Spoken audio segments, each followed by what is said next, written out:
Cat and Paul, the locker room here. If you haven't already, please make sure to subscribe because 95% of people who watch my videos are not subscribed. So this is going to be a segment that I do on the channel maybe once a week, possibly twice, where I look at other hockey content creators' videos and kind of give a little bit of feedback to it. So first off, in the description will be the original video. If you have not watched their video, please, please, check out their video, like, comment, and subscribe over there. I just want to do this for a conversation, and I think it'd be kind of something different that I don't really see in the hockey community. So if you do watch this video, Hockey Junkie, this isn't me trying to be disrespectful. I just thought you made a good video. So let's get right into it.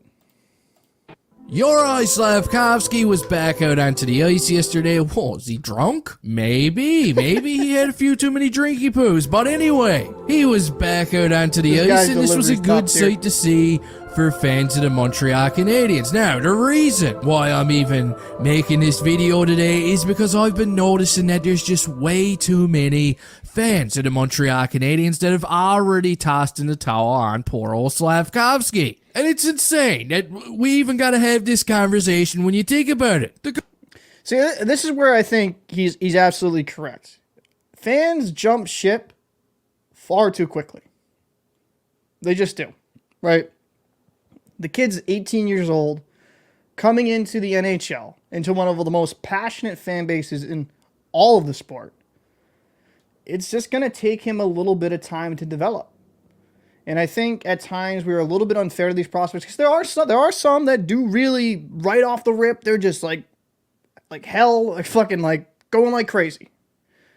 But some guys need time. I mean, for my team that I root for, Brad Marchand was not a superstar when he initially came into the league. It took him until I think mid to late 20s to kind of get into that superstar role. So I think he's hitting the nail on the head there. Guy just turned 19 years old, guys. Jeez. He's barely off the infamill. And I think we are going to keep in mind that for him, this is still a new league. It's still a new team. It's still a new country. And we're just going to have to learn how to sit back and give him some time to adjust. Okay, let him eat some poutine. Maybe not too much poutine, but some. You know, there's actually a lot of players out there just like Slafkovsky at 18 years old that were expected to just come out of the gate running into the NHL, and guess what? They got stuck in the mud right away. So let's go ahead and take a look at some of these guys, and you're gonna notice that I picked out the Sasquatches of the bunch, okay? Guys like Jack Hughes and Tyler Seguin, I didn't even include them. So the very first name on this list is Joe Thornton, okay? That's a good one. Someone I remember watching him as a childhood. Yeah, when he initially came to Boston, it wasn't like he came in here like a bat out of hell. It took him a little bit. Look at him. He didn't exactly start out as Jumbo Joe, did he? He started out as Disappointment Joe. 7 points in 55 Only games 7 points in 55 games as an 18-year-old with the Boston Bruins. And I mean, how did he turn out, man? Not a bad player, was he? No. That beard don't lie. Then we also got Vincent Lecavalier. Look at his 18-year-old rookie season. 28 points in 82 games. Whoa. And then you look at how he panned out. Not too shabby. No. How about Brendan Shanahan and his 26 points in 65 games as an 18-year-old? All right, okay, maybe we can cut Shanny some slack because he was more interested in the penalty box. So there you go. That was 3 examples from the past, and now we're going to take a look at 3 examples from the present. I gotta say, I love this guy's accent. I've subscribed to this channel. It's really funny, entertaining. I'm not a Habs fan, but I love watching a lot of different hockey content just to I feel like you get the best news and kind of the best insight from YouTubers and people that watch their teams closely. You know, everyone wants to call these players a bust, but for example, right, my co-host Fajardo, he's a New York Rangers fan. Lafreniere, Kaku, and Hedl were all looked at as massive busts. Now, they've been in a third-line role this season, have done really well. Hedl's done so well that the Rangers have extended him. And sometimes with prospects, it just takes time, and he's only 18 years old, and he's not even fully grown into his man's body. I'm just saying. Yes, look at Alexander Barkov, or Meowov, as I like to call him. He didn't really seem to explode as an 18-year-old either, putting up 24 points in 54 games, and his next season wasn't much to brag about either. Right. Mikko Rantanen was held off the score sheet entirely as an 18-year-old. See that? It took him a couple of years to get going. And to cap things off, let's go to a name that we're all familiar with. I'm talking about Kirby Dach. The same Kirby Dach that you're all cuckoo for Cocoa Puffs about.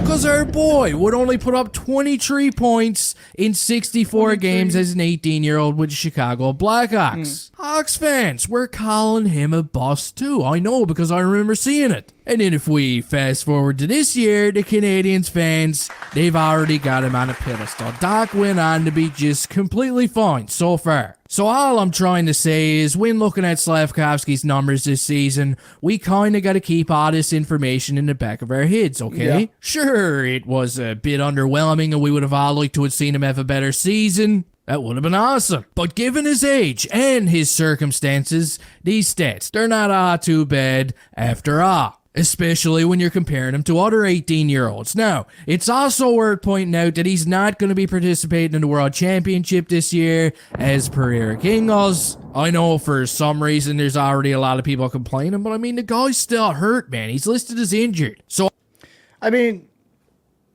listen, 10 points, that's nothing to write home about. 18 years old. We also got to realize we're just dealt with a pandemic. Some of the hockey development's not going to be great because due to that. And I know he was drafted so high in that first overall, right? Like that should have been, oh, he's got to be a superstar off the rip. But that's sometimes not how it shakes out. And there's nothing wrong with him taking a little bit of time to figure out the NHL game.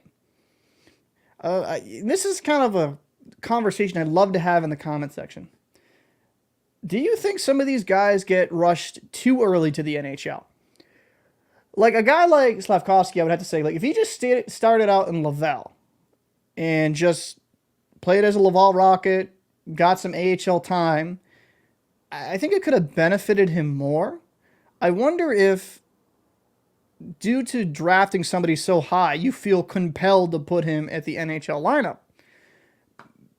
Another one that sticks out to me, and I know it's due to the junior stipulations why he went back to juniors with Shane Wright. When Shane Wright was playing in the AHL level, he was doing fantastic. I think some of these guys need to build up confidence in the minor league levels and kind of just there's certain levels. Some guys just need to take a little bit longer of a journey to get to their maximum potential. I don't know. I thought that'd be interesting. I think sometimes we force these guys at the NHL level too quickly, and it actually destroys them in the long term. Because a lot of the game, right? All these hockey players, when you get to the high-end level of the game, are extremely talented, really good hands, really good with skating, and they have a lot of physical tools. But what really separates like the really good from kind of the mediocre? And I feel like a lot of it's the mental. Now, obviously, some players have better physical traits than others, but the mind is a key contributor of how you do on the ice. So, I don't know. I'd be interested to see what you guys think about I think that. this is a good move. They got to make sure he's 100% ready at the next training camp for the Montreal Canadiens. And Slafkovsky himself would also meet with the media today. And hey, he told them that he's been just putting in a pile of work off the ice, studying the game alongside Adam Nicholas. Apparently, they've been just feeding him with a steady diet of Kachuk clips over in Florida, and they're just trying to mold him into the best player he can possibly be. That's pretty good. I gotta say, I'm really looking forward to seeing Slafkovsky hit the ice again next season. So let me know in the comment section how you guys are feeling about Slafkovsky right now. Have you lost hope? I want to hear all about it. Don't forget to put the like button in a headlock on the way out of here. And hey, I'll see you next time. Great video as always, my friend. The hockey junkie right there. Yeah, I mean, for me, when it kind of comes down to it, we just got to give these prospects a little bit of time. We can't be forcing them at a level that they're just truly not confident in. And maybe just give it time.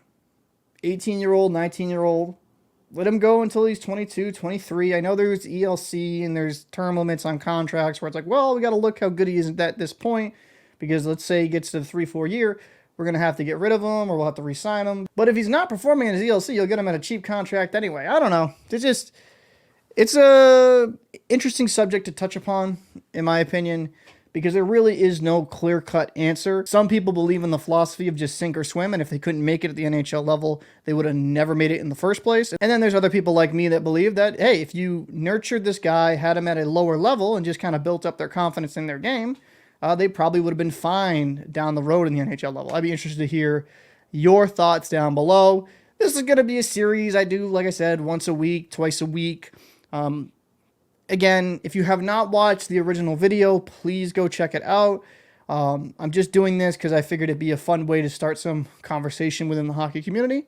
And yeah, I'm Captain Paul for The Locker Room, and I'll see you in the next one.